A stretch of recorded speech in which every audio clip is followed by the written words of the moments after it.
the chairs up here. We have some lovely guests. So, did you guys like the movie? Great. Well, me up here, I gotta look at my prompter here.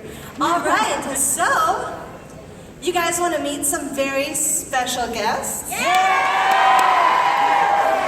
All right, we have lots of staff and cast, and we even have like a surprise appearance too. All right, so I want you to give everybody a warm round of applause as they come out. First, we have the ADR director. We have Suzanne Goldish.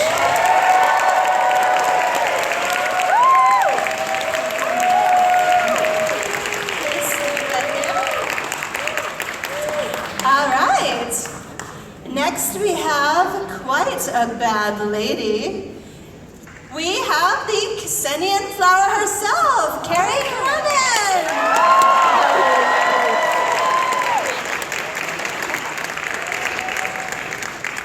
All right.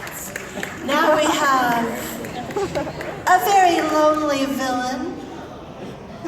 We have Fiore. We have Mr. Ben Diskin.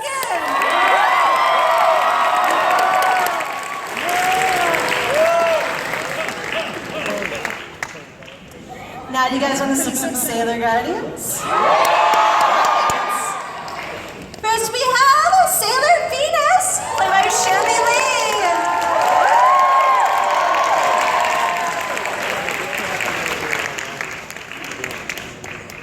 Coming up, the Guardian of Thunder and Lightning, we have Sailor Jupiter.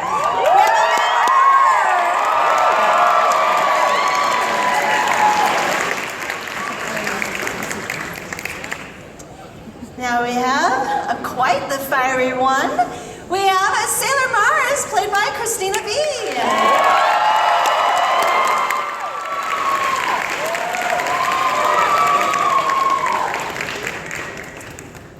And now we have, this is a big surprise. Such a surprise, I actually don't have a screen for her. This is so amazing. We have Luna, played by Michelle Rock.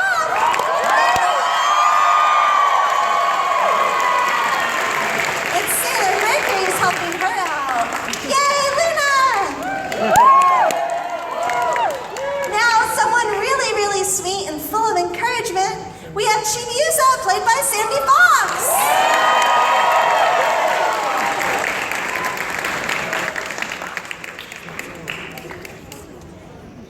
Now we have quite the dashing gentleman. We have Tuxedo Mask, played by Mr. Robbie Damon.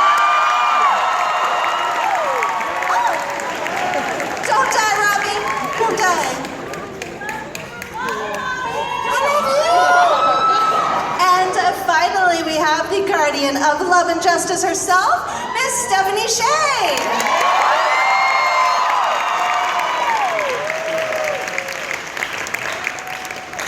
Let's give them all a big round of applause.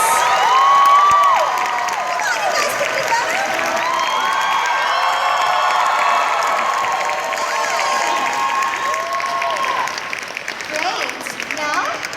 Let's get started with our Q&A session. You guys excited? Yeah. Sorry, we only have 6 microphones, so you guys are going to have to share, like the good Sailor Guardians you are. Let's get on to our first question. And I'm actually going to step back here because I can't read my screen. All right, sorry about that. All right, so our first question is, what's it been like to be at this big Sailor Moon premiere? What have been some of your favorite moments? The audience reaction. Yeah, the audience. Yes. The audience reaction. Seeing it on the big screen. Yeah, it's really cool. Screen. Yeah. Everybody knowing what's going to happen before it happens. That's awesome. I know when something exciting is going to happen because you're all cheering 5 seconds before it does. Plus, I mean, the open bar is pretty nice, so. I think watching it together has been really fun because we're all looking. We didn't know where everybody was placed, so we're all like looking around the theater, like, is that you? So that's been really fun. I was screaming so loud, my voice is like done. hearing finally seeing that Michelle. very effective rose throw. That was Beautiful. Did you guys catch the moment that Ben was talking about? Oh, good. Okay. And also, I don't think we ever get to all sit in the same room together and watch a playback. I think this is the first time I've ever been probably in the same room with all of these people all at the same time. 1,600 of our closest friends.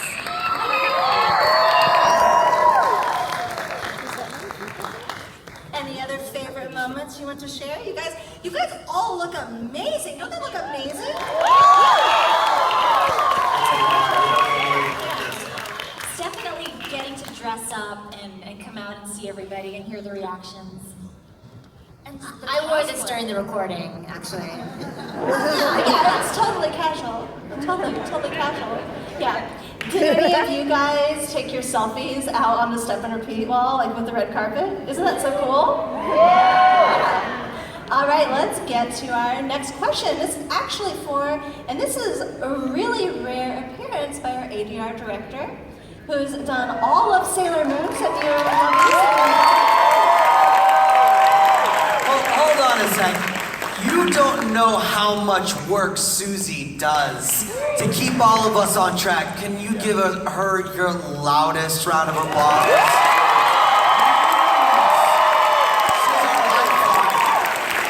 She is the one responsible for purple pleated pants, you guys. She pleated them herself. Yeah, purple pleated pants. Yeah, hashtag purple pleated Who pants. knows what purple pleated pants means? Raise your hand. Yeah. Oh yeah, our Moonlight Party Yeah. returning champs. They know about the pants. Yeah. You should be on. I don't know how to use a microphone. You'll learn. Yeah, We have some. yeah. So this question's actually for Susie. So could you tell us a little bit about the challenges and some of your favorite parts? You know, working with this cast and working on such a huge brand like Sailor Moon. Well, I mean, we've been working on it for years now. Yeah.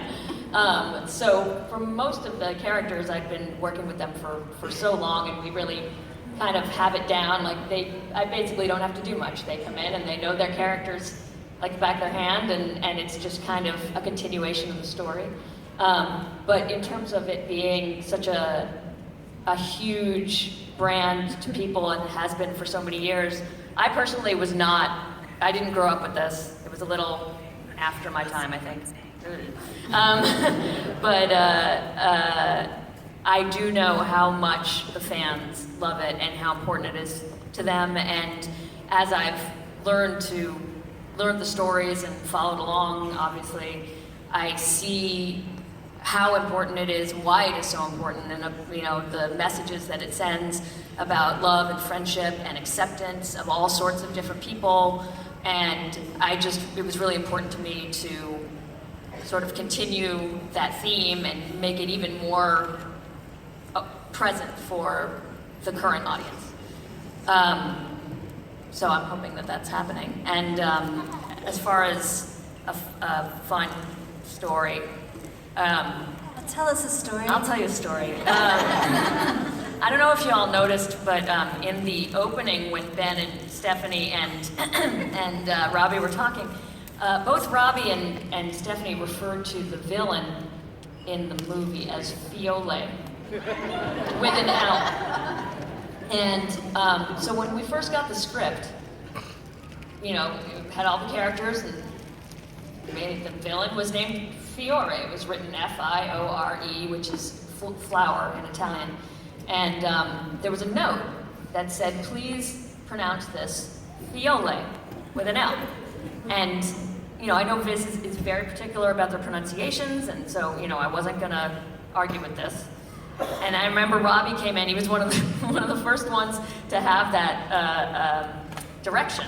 And he goes, I'm not saying Fiole. I was like, no way. What? No. And I'm like, I'm sorry, Robbie, it's the way they want it said. He's like, the word is fiore. It's fiore, it's Italian, it's fiore. And I'm like, we can do alternate versions if you want, but we gotta do Fiole. So that means the whole movie exists somewhere on some hard drive. With as Fiole. Fiore. Yeah, well, so Yeah. you see that in the movie it came out as Fiore, and what happened was we sent in our first draft, basically, our first mix, and we got notes back, and there were a couple notes here and there, and then they said, so can you please say the villain's name is Fiore? And I was like, did I, you know, so they changed their mind, they wanted it Fiore, so I had to bring Robbie and Carrie back in to every time, and Carrie says Fiore in every line, I think, yeah. She's like, Fiore, what are you doing? You know, so we had to come back in and re-record that word over each time, except they had already filmed the intro. So, hence, now you know the secret. Yeah, you guys got a really early cut of that intro. Yeah, so, yeah, thank you for telling us a story. Doesn't she do an amazing job? Did you guys like it?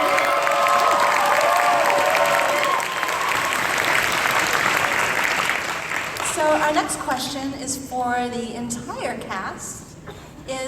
So you all play teenagers with a big mission, you know, with all the emotion of being teenagers and all the gravity of, well, everything that happens in Sailor Moon.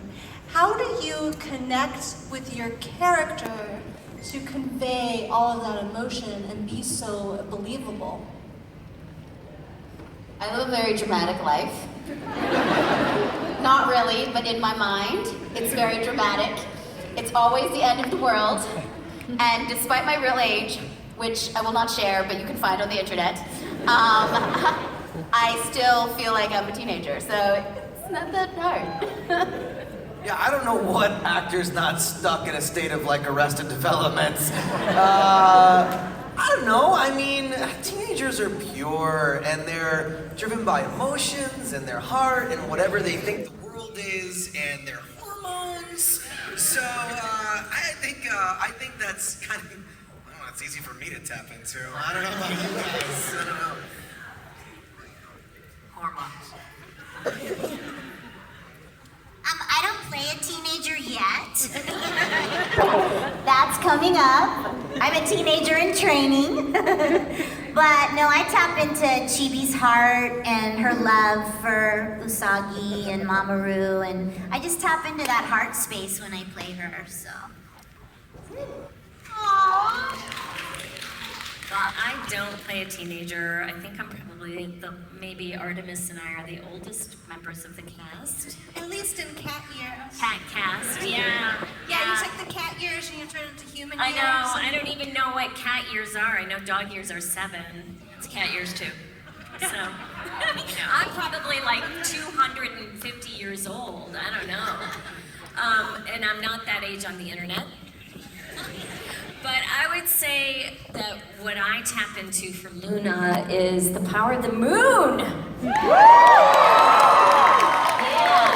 and what I want you guys to remember about Luna 20 years from now is when you look at the moon, you guys got the power to transform and do whatever you want.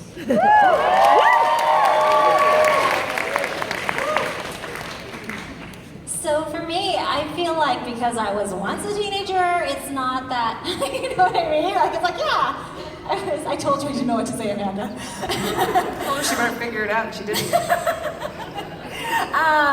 So it's really easy to just remember that tumultuous time where everything is changing, and I was an anime fan back when anime wasn't very well known, so every time you met like a person who was into anime, it was like, wow.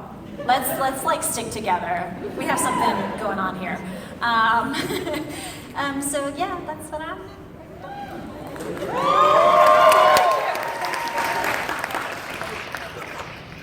Sailor Jupiter was always my favorite character growing up, like even in elementary school. And I feel like as a teenager, you're still trying to find yourself, and you're figuring out like what the hats fit, and I feel like for her, she's got this like very feminine side that just wants the boys to like her and wants to bake and figure skate, and then she's got this masculine side that wants to throw the boys over her head. And I feel like I very much relate to that. And also like I feel like I flirt like a 13-year-old boy, so basically still a teenager. Well, I am often told that I still look like a teenager, and when I go anywhere, they always ask me when prom or my graduation is. And that happened over 10 years ago. So it doesn't really seem like it's that far. Like everybody said, I think when you're still playing a teenager, you still are used to that. I think as an actor, we're always very emotional. We have to be ready to pull out any sort of emotion, cry, be hysterically happy, whatever the need is. And Venus is all over the place, and I am too. So I get that. And actually, there was one line in the movie today where they're like, she always says she's busy. What is she even doing? And that's why she's lonely and she doesn't do social things. And I feel like most of you guys have asked me on multiple occasions, like, can we hang out? I'm like, I'm busy traveling or doing, oh my gosh, this is my life.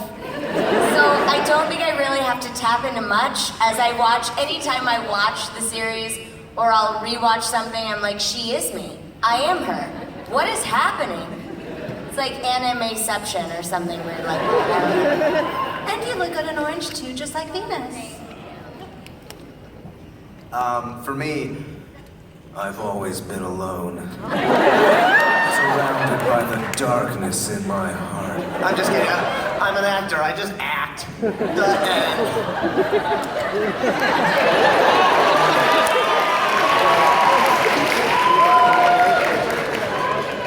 Well, I play a grown woman, maybe an alien woman, so I could just trap into being a grown woman.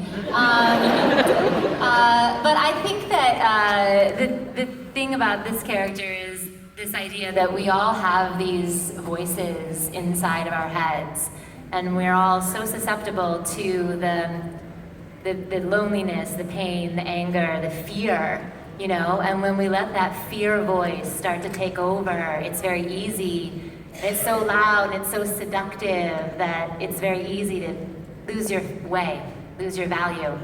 And it's so important to have other people around you that can help remind you who you are.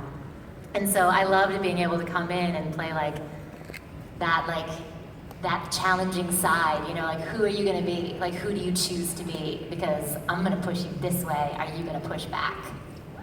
I'm a nice person. I'm a nice person. No. Like that was the character. Like, but I'm a nice person.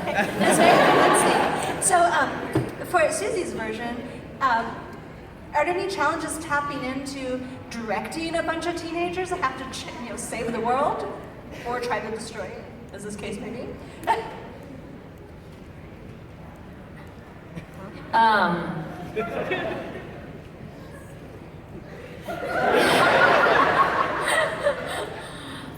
They always want rides to the mall. No, like I said, I mean, as far as the sailors and Luna and Sandy, they know their characters like the back of their hands, so it's not a challenge. I mean, we make it together, and I have their support all the time, and for the movie, Fiore and Zenian. What the heck? Zenian. Oh my God. No, they were new to me, and again, sort of trying to channel. I mean, especially with Fiore, trying to channel the darkness that he has, but also keep that level of goodness that is beneath that. That he really is truly a good person underneath that. Kind of like Ben. Like he seems like a dick. Like, underneath, he's actually really good. So it wasn't hard to actually get that out of him. But I will say that I do know that in the earlier releases of the English